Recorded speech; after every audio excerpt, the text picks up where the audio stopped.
Hey, Adrian Hernandez, Odyssey Sports, the Unlikely Podcast. In Vegas specifically, you know the deal. School's out, Memorial Day weekend's here.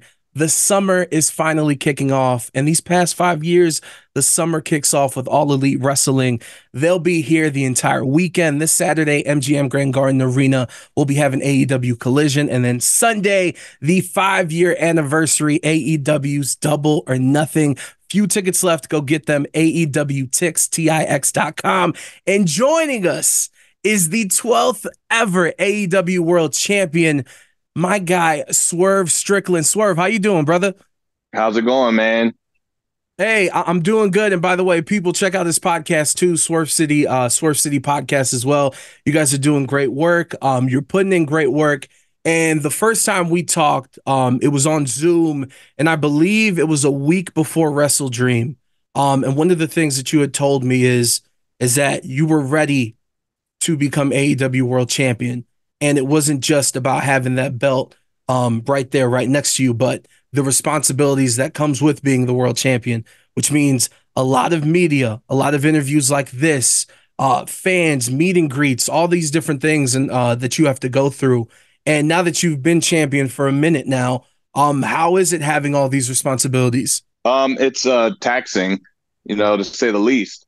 I don't want people to make light of it. It's actually not an easy thing, but that's why I wanted to put myself in that position because nothing that anything that we do on a weekly basis, on a daily basis is easy. And now having the responsibility of being a champion, performing, being there on time, leaving late, getting early, getting to cities weeks ahead of time, sometimes days ahead of time before everybody else gets to travel in. So you're missing time at home and whatever projects that you're working on, or you just got to double up and like try to get a lot more work done in one day than you usually do, and then still fly out that same day. It's a lot more that goes behind that a lot of people just don't understand or even see. Um, but I understood the responsibility, I understood the task, and I welcomed it, and I'm still taking it on. And like even still being like champion for like maybe a month now, 4 or 5 Yeah. weeks have passed. That's still not a lot of time. It's still very early, very short time period, and a lot has happened just within those 4 weeks. You know, people can say what they want about you know how I'm presented, but there's still so much more to go. There's still like a lot of growth happening. They don't know what's coming, and to a certain degree, I don't know what's coming up next. I can, like, I mean, there's a lot of challenges that's going to be coming up. The new challenges, especially like once I get through Christian Cage at Double or Nothing, there's going to be a whole lot like a more roster shuffling and movements and even business ventures that's going to be coming into play. No, 100%. You got that target on your back, but I do want to say, because like I think it should be said, and I hope people have told you this, but I think it's very beautiful that, and in our interview that wasn't the first time that you had talked about that. You've been speaking this into existence throughout your journey, but to see that manifest and actually happen, like that should give motivation to everybody in whatever they're trying to be the champion in. So that was a beautiful thing. And before we go too deep into Double or Nothing, your career in AEW, I would be remiss if we do not talk about this Kendrick versus Drake beef. And if Mm-hmm. we can just talk about this for the rest of the interview, that'll be fine. But Right. what is your initial thoughts now that the dust is settled for the most part? For me, I was I was hanging on every word from Kendrick. Drake had a lot of like great substance and a great flows. He's finally switched up his flow a little bit with the Family Matters thing, and of course his beat choices are always accumulative to him and his sound and the people, you know. But I it felt like just Kendrick just had so many different one-liners that you just couldn't stop saying over and over again in everyday like discussion. You know nothing about that, like all that A minor, and then like he just had so many You had just to pop different out and like show some people. I know you pop tweeted out and that out show with some of your some. photos.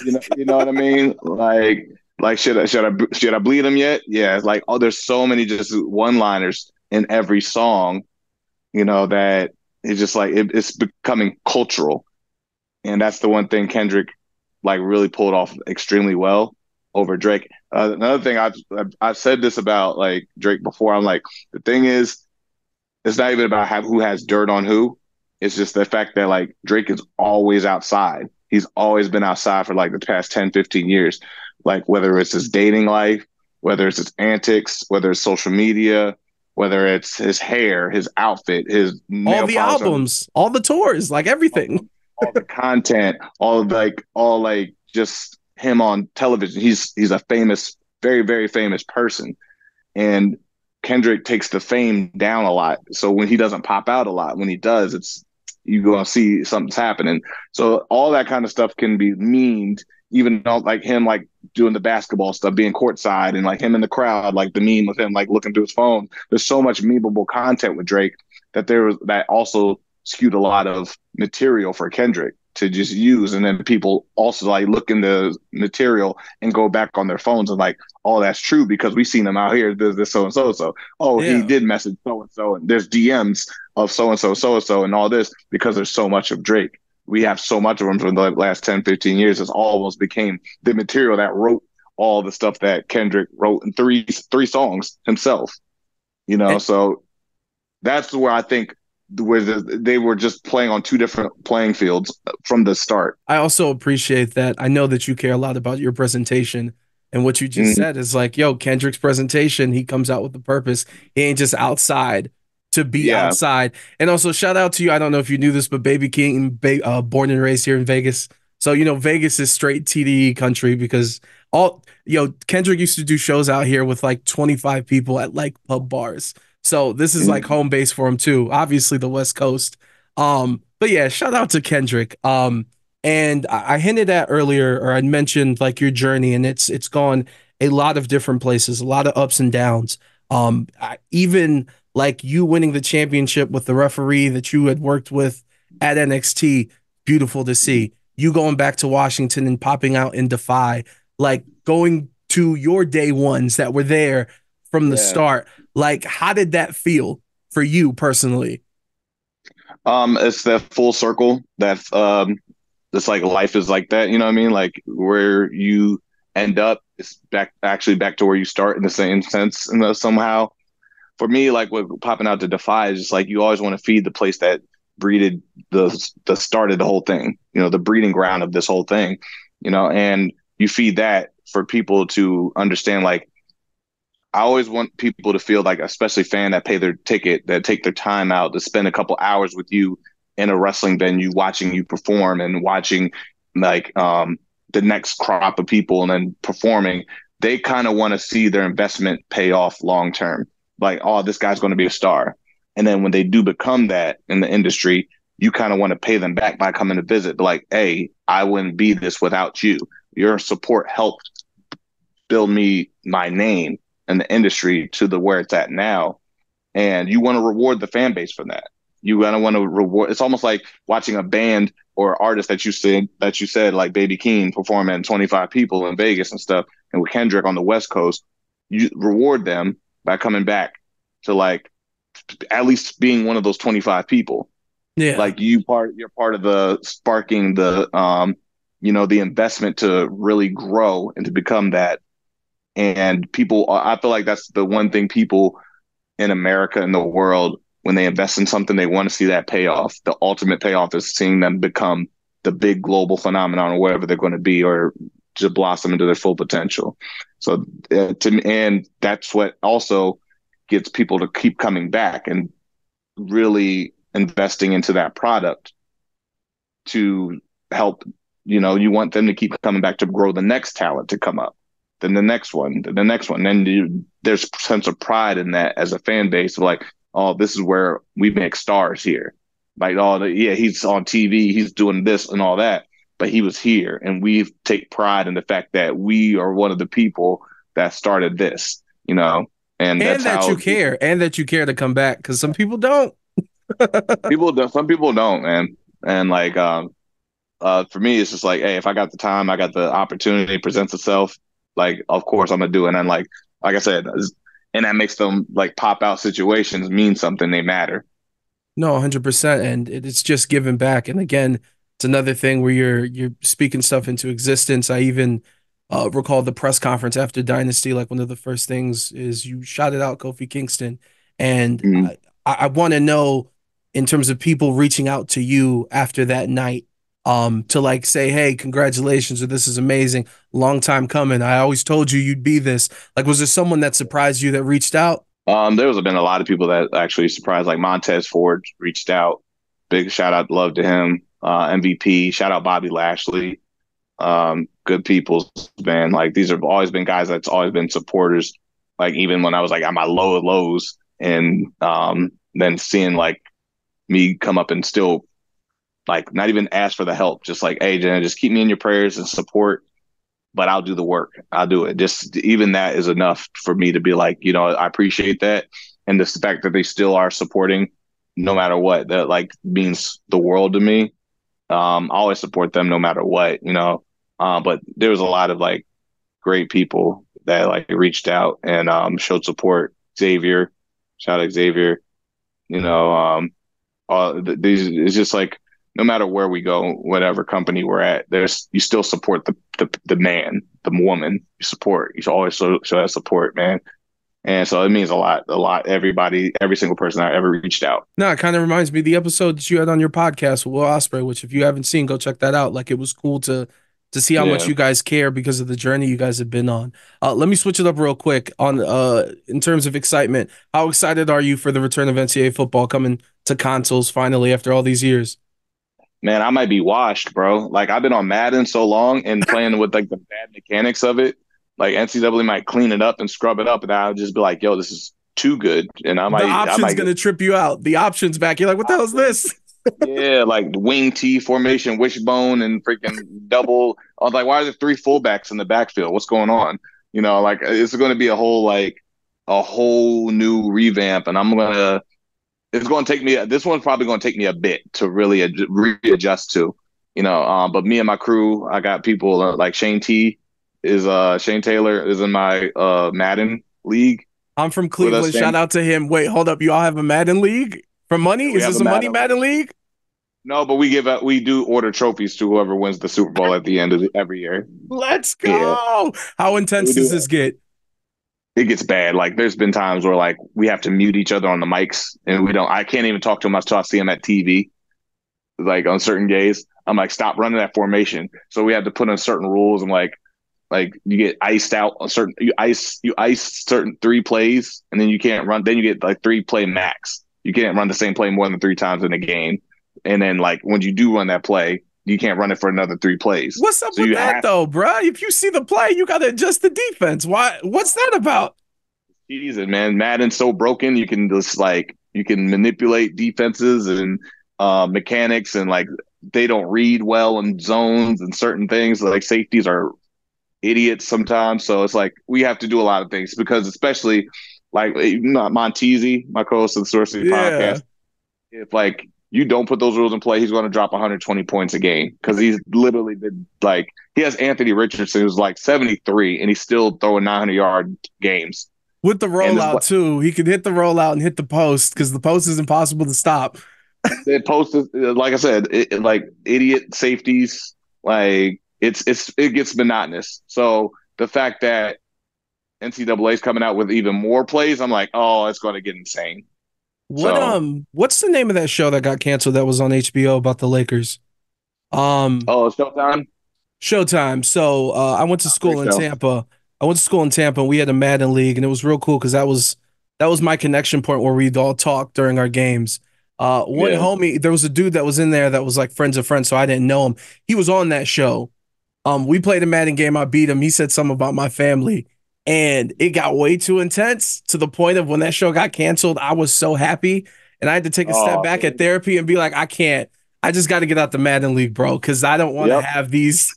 It I gets can't be bad, thinking man. like that, bro. See, like me and Montezi, we talk every day. Like we're tight, like brothers.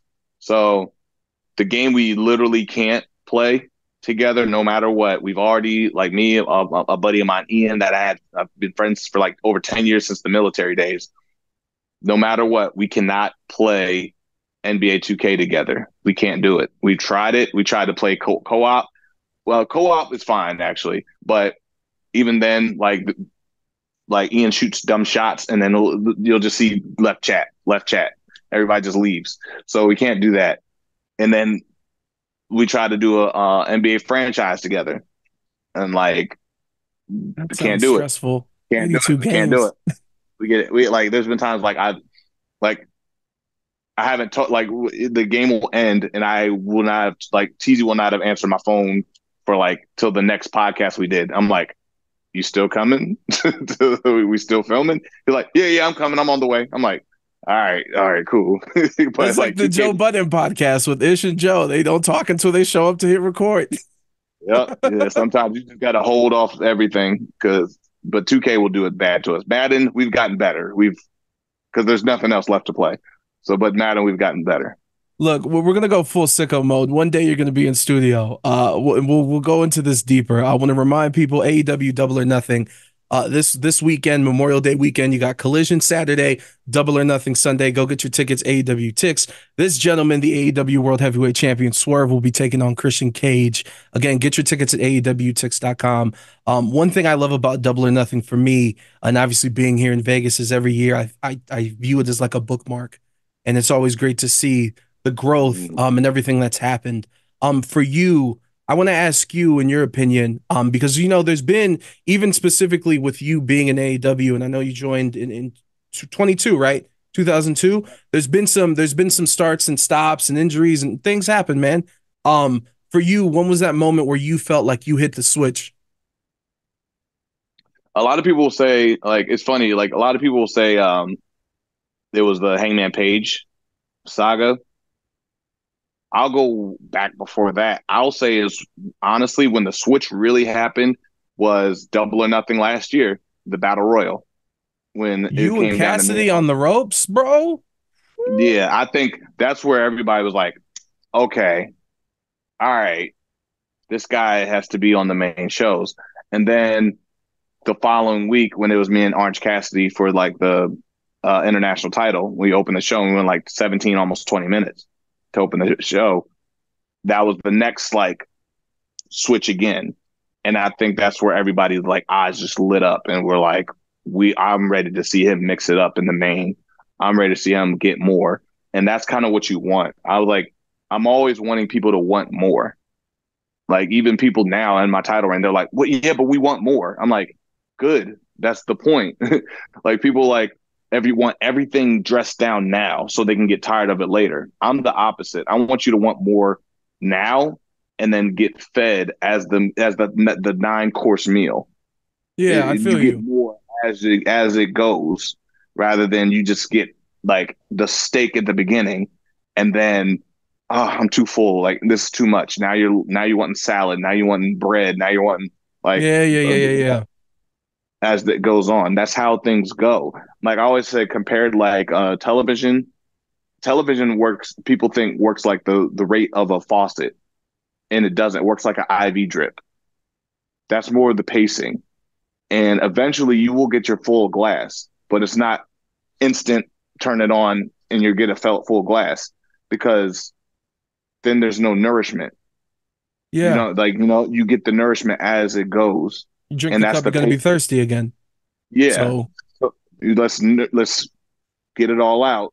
But that's the pacing of how we work these things. And I'm never been an instant gratification person either. I want you to appreciate time and time and time again. Every time you see me on screen, you're never getting like, all right, this is too much of him. It's like, oh, there he was. Oh my God. Okay, I'm tuned in. Man, I want more. Then you got to tune in next week, or maybe you get tuned in to Rampage, or maybe you tune in to Collision. Maybe you might see me somewhere else because it's never just instant. You never get all of me instantly. Like my importance on the show is going to grow. My stance in the company is going to grow. The company itself is going to grow, and we're going to grow together. But it's not like you're going to flip the switch on and then like all of a sudden, everything is about me and me and the AEW World Title.